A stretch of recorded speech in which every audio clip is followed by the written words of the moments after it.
In this video, we're gonna know how Hiroshi Kamiya became the biggest voice actor in Japan. He is one of the most talented in the field of voice acting in Japan after being in the industry for over 28 years. He is most notably known for his 4 highly popular roles. He voiced the main character Koyomi Araragi from Monogatari Series, Yato from Noragami, Trafalgar Law from One Piece, and lastly, he voiced one of the most popular anime character, Levi Ackerman from Attack on Titan. As of now, Hiroshi Kamiya has voiced 280 plus anime characters, 150 plus video game characters, and also acted in TV shows and films. He is also the first voice actor to become part of Hall of Fame of Voice Actor in Japan. His amazing voice has become iconic in the anime and beloved by the fans all over the world. Hiroshi Kamiya is one of the pillars of the industry, and we're going to take a look at his life before he joined the industry all the way to the present.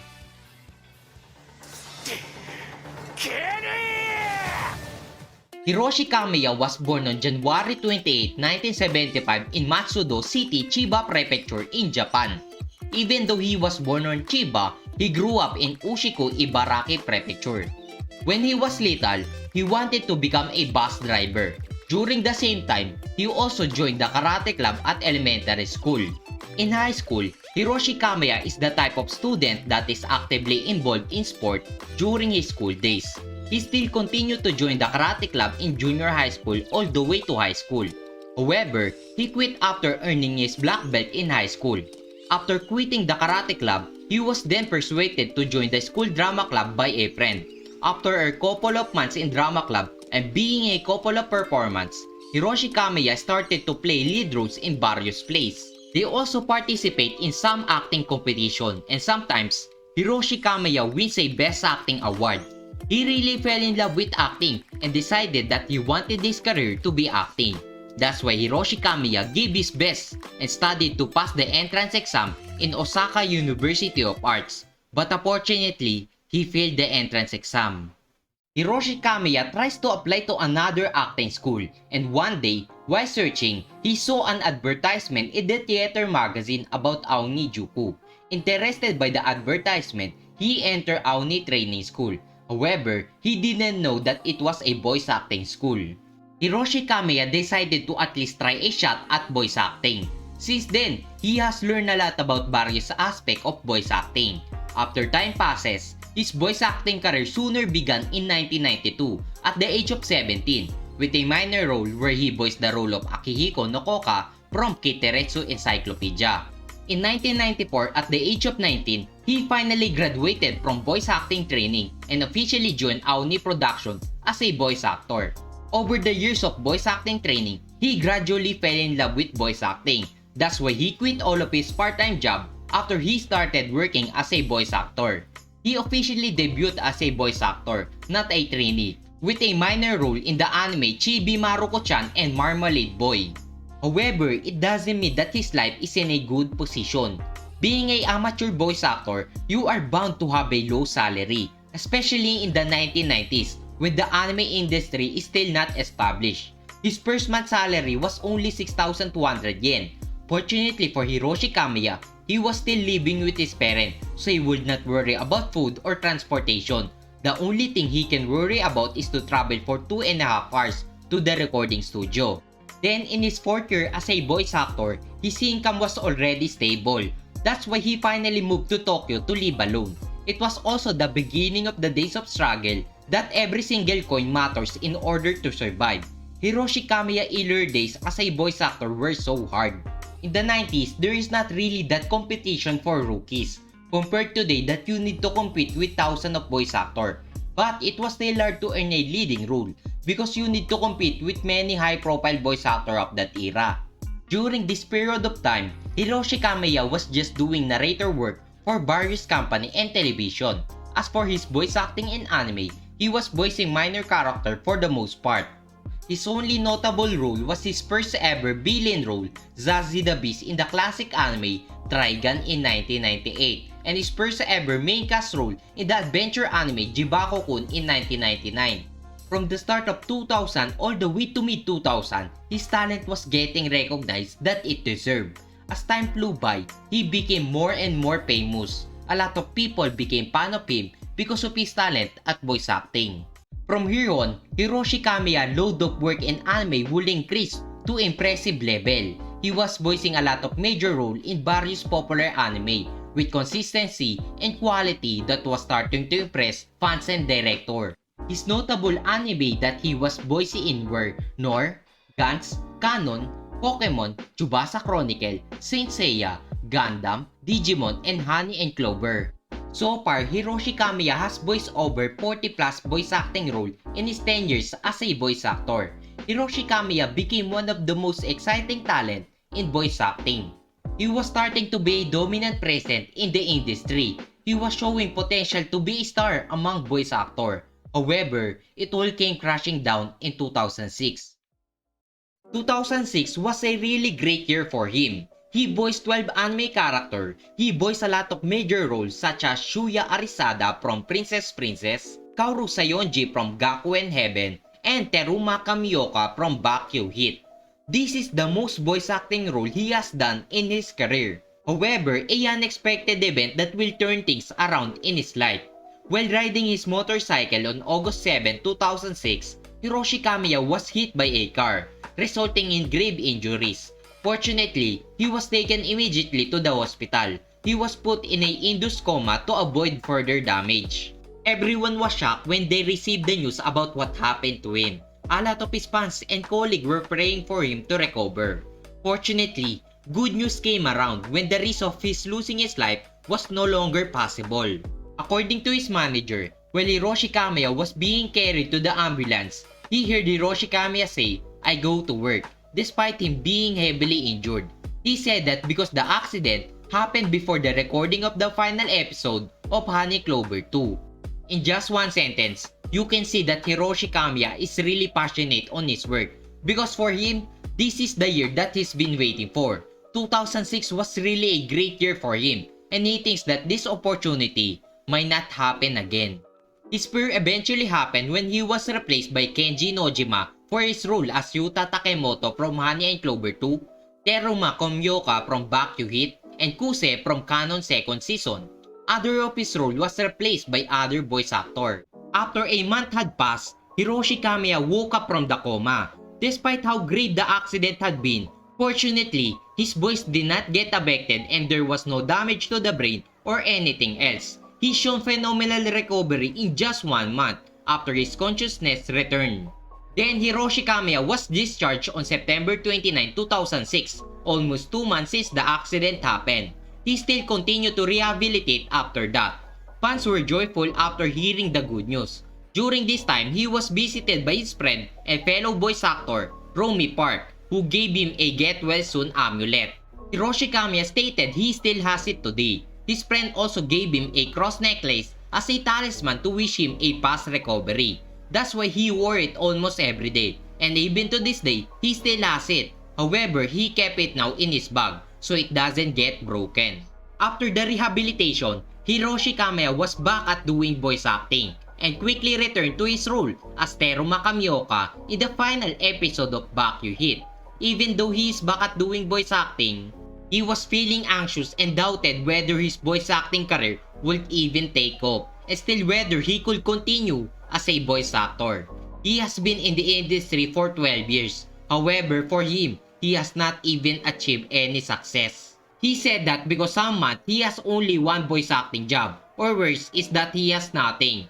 Most of his role was just narration job or background voice. That's why he was happy when the anime boom happened. Because of that, a lot of anime releases were increasing. So much to the point that even established voice actors are not enough to cover all of them.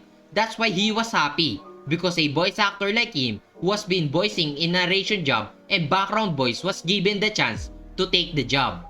That's why when he finally found success, however, it disappeared because he got into an accident. It was supposed to be the day of the recording for the first episode of the anime that he was meant to play as the main character. He really felt frustrated because he was replaced by another person. That's the day when he realized that he can replace by anyone at any time because he was still a nobody. That's why he decided to take action. He was tired of waiting for someone to acknowledge his talent.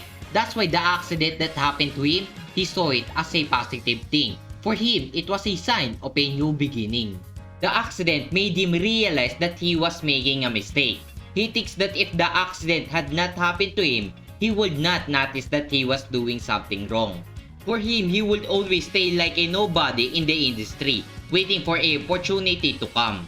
That's why even though the accident almost ended his life, it motivated him to take action and change himself if he wanted someone to acknowledge him.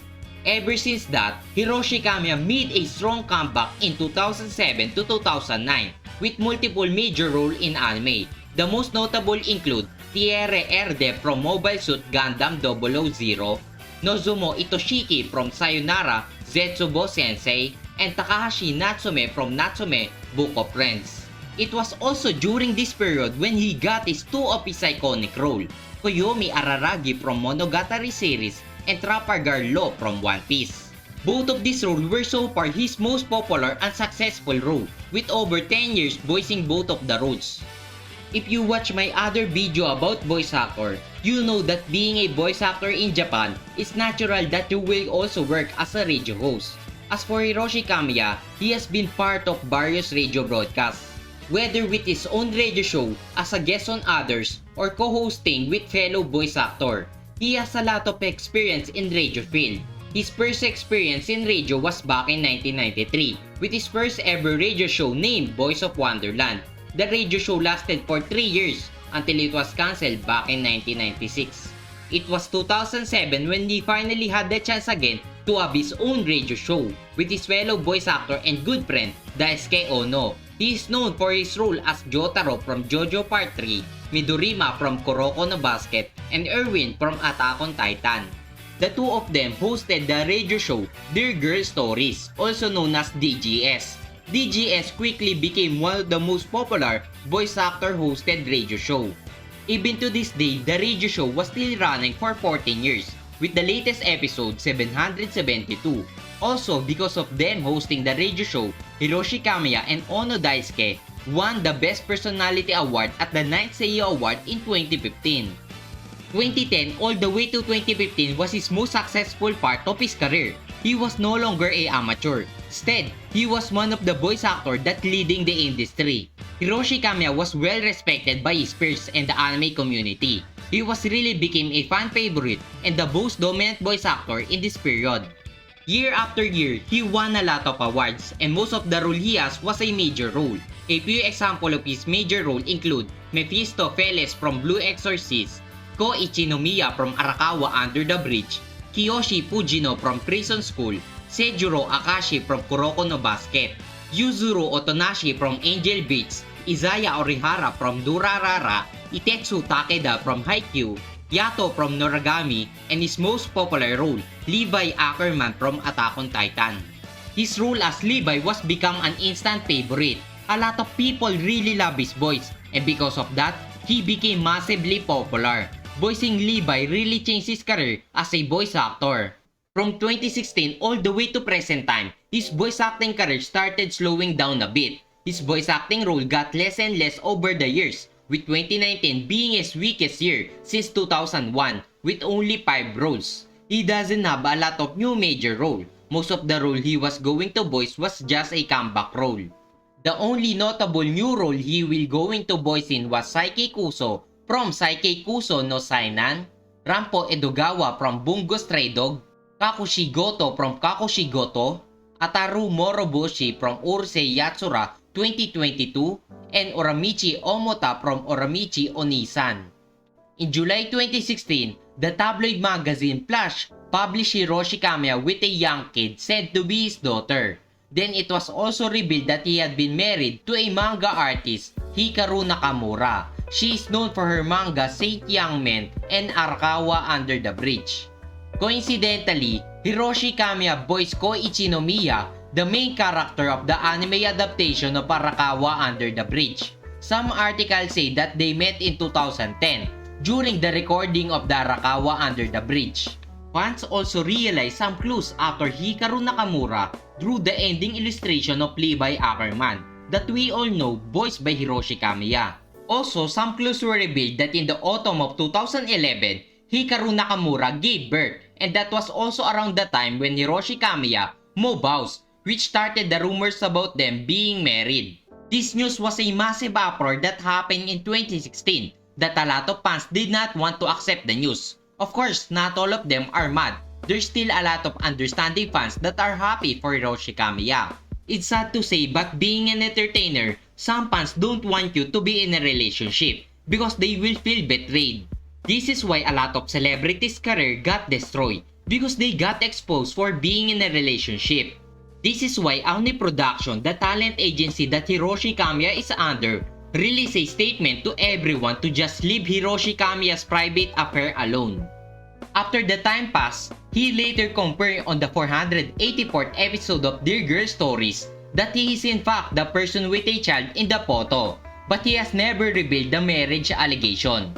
This issue might be the reason why Hiroshi Kamiya got fewer voice acting role. However, I hope that I was wrong and this is not the reason why his voice acting work got fewer. I hope that he was just busy with other job or spending time with his family. Other job of a voice actor apart from being a radio host was being a singer. Hiroshi Kamiya is not exception to that. Hiroshi Kamiya solo debuted in 2009 under the Kiramune label. He is obviously not a natural singer, but he has a decent success with his mini album, Hare no Hi. The mini album was well received by his fans, grabbing a number 9 spot on Oricon Weekly. Also his first single, For Myself, it reached number 6 on Oricon chart in its first week. Then in 2011, his first full album, Harizora, succeeded in reaching number 2 spot on the chart on his first day of the release and sold over 16,000 copies in a week. He was not just a solo artist, he is also part of a duo band with Mio Irino, their band called Kamiyu. They started in 2010 and they are still active even to this day. Kamiyu's most successful single to this date is Reason in 2013. The title track was featured as the ending theme song for the anime Carnival. Also, him and Daisuke Ono also formed their own band, the Masochistic Ono Band. Since their debut, the duo has consistently released singles, album, performing live and doing their radio show while being a voice actor. Their highest ranking release was 2017 Cointos Drive, an album that reached number 5 on Oricon Weekly. Throughout his voice acting career, Hiroshi Kamiya was the most awarded voice actor in the industry. Since 2007, Hiroshi Kamiya has been a constant present at the Seiyu Award, racking up several awards along the way. In the second Seiyu Award in 2008, he won the Best Supporting Character, and in the third Seiyu Award in 2009, he finally won the Best Lead Voice Actor Award. He also won the Best Personality Award in the third and ninth Seiyu Award. Then in straight 5 years, he won the Most Vote Award in 2012, 2013, 2014, 2015, and 2016. Due to having won 5 consecutive times in the Most Vote category at the Seiyu Award, Hiroshi Kamiya was inducted in the Seiyu Award Hall of Fame. He is the only voice actor that has become part of Seiyu Hall of Fame. That's why in 2019 and 2020, he was awarded as the Most Valuable Seiyu. Just by the award he received, you can see how amazing and influential he is in the Seiyu industry. He really deserved all the award he won, especially to become part of Seiyu Hall of Fame. Hiroshi Kamiya managed to achieve all the success he has right now because he has a strong will and really works hard in order to survive in the industry. There are thousands of people aspiring to become a voice actor every year. However, only few can survive. Even though he knows that his chances of survival are really low and he can find a more sustainable job, however, he decided to continue. That's why Hiroshi Kamiya is such an amazing person. Regardless of all the bad things that happened to him, he still keeps moving forward, even though he's risking his future. The accident that happened to him really changed his approach in life. Before the accident, he would just wait for opportunity to come. But due to the accident, he changed his approach and thought that no opportunity would come if he just do nothing. That's why he began to apply for audition ever more than before. Hiroshi Kamiya managed to do all the things he wanted to be. He became one of the best voice actors in the industry. He leaves a legacy that will inspire aspiring voice actor. His story is one of the kind. and only few voice actors can achieve this kind of successful career. Even though he was successful, he was never felt that he is doing good enough. In his speech at Seiyo Award, he said that when he looked back on his career, he had nothing to be proud of. He thinks that his life was full of failure. However, the people who work alongside him made him realize that they are proud to know him. And Hiroshi Kamiya is someone they can brag about. When he heard that, his anxiety and doubt were gone. He realized that being able to work with people like them was something to be proud of in itself. He was so grateful to all of them who loved the work that he had done. It gave him confidence that he lacked. It's something that he is truly proud of. That's why he will continue to do his best at voice acting.